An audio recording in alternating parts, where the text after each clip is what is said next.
Hi friends, మా దగ్గర పెద్ద వర్షం పడుతుంది. మళ్ళీ స్టార్ట్ అయింది పెద్ద వర్షం. ఈ సమ్మర్లో ఇది రెండో వర్షము. మీ ఏరియాలో కూడా ఇలా వర్షం పడుతుంటే కింద కామెంట్ సెక్షన్లో కామెంట్ చేయండి ఫ్రెండ్స్. ఎంత పెద్ద వర్షం పడుతుంది అసలు. మొత్తం చీకటి అయిపోయింది. ఇప్పుడు టైం చూస్తే 3:30 అవుతుంది. 3:30కి ఇలాగ పడుతుంది వర్షము.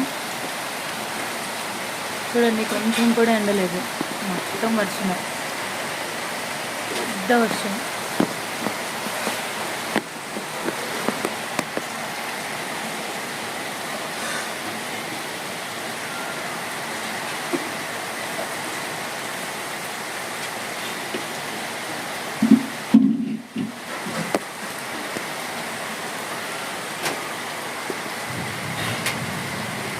ఉరుములు కూడా వస్తున్నాయి ఫ్రెండ్స్.